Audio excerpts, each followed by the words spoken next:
Hi, friends. Happy Monday. If you are watching this live and you can hear me and this is working, would you just say hello or drop an emoji so I know you're here? If you're watching this later on replay, I'd love it if you put replay in the comments so that I know that you saw it. So, what we're going to be talking about today is siblings in adoptive and foster families. So, who here watching this had children in your family and then you added more kids through adoption or foster care? If that is you, like me, just say me in the comments or drop an emoji. I'm always interested to hear who I am talking to. So if we haven't met before, I am Lisa Qualls. I'm the co-founder of the Adoption Connection together with Melissa Corkum. And, we have our podcast and this group and all kinds of things. I'm a post-adoption support specialist, a TBRI practitioner, and a certified Enneagram coach. My particular passions are supporting moms in adoptive and foster families, supporting siblings, and helping us be better parents to siblings, and then also helping parents overcome blocked care. Those are probably my primary passions, I would say. So if you're watching this replay later on IGTV or on YouTube, and you have a question that you'd like me or Melissa to address in a future video, please leave a comment and let us know. And also, if you're not already in our community where this live video is happening, please join the Adoption Connection community at theadoptionconnection.com/Facebook. So I have worked with many parents who are struggling with the changes in their families.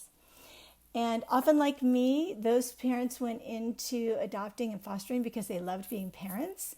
They felt like they were pretty good at it, and they wanted to serve children. And they thought that fostering and adopting would be the best way to do that.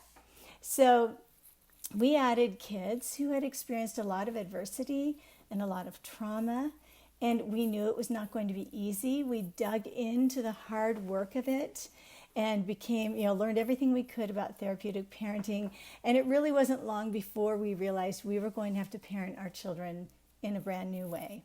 I am guessing some of you have also experienced this.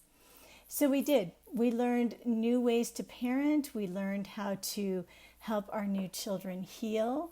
We figured our other kids, they were healthy. They had a secure foundation. They even had each other. So we figured that they would be okay, that they could weather the storm.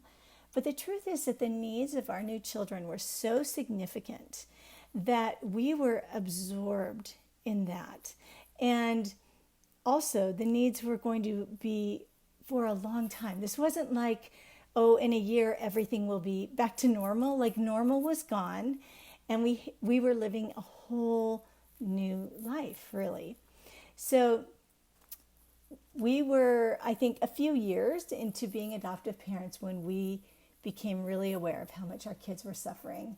It was beginning to show up in their lives, in their behaviors, in their relationship with us.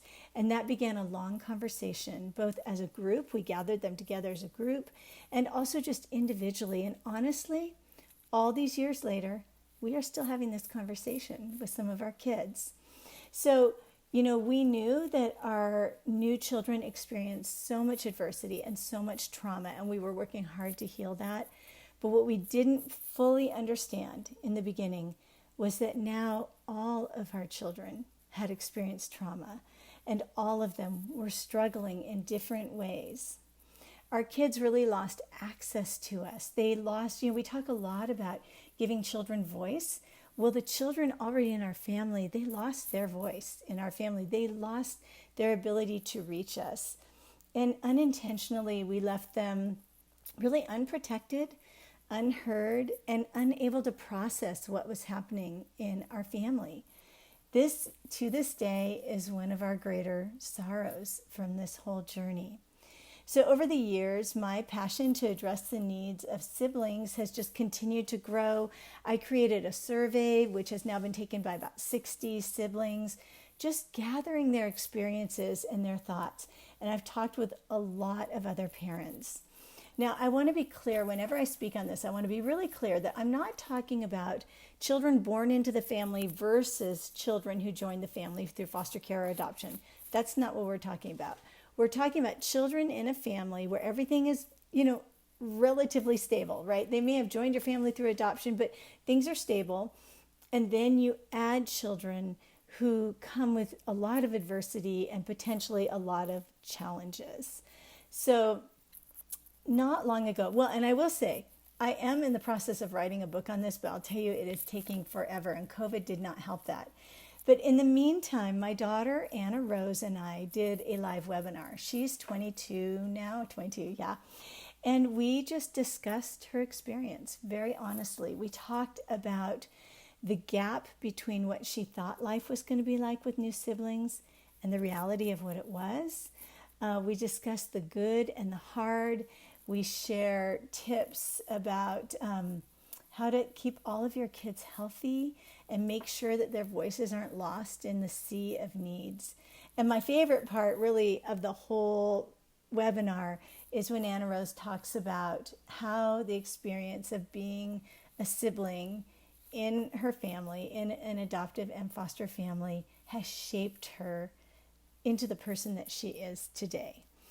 So if your children are struggling, if you are grieving the losses and the changes in your family, if you're trying to figure out how to help all of your kids and even to help bring some healing where there are wounds, this webinar might be just what you need.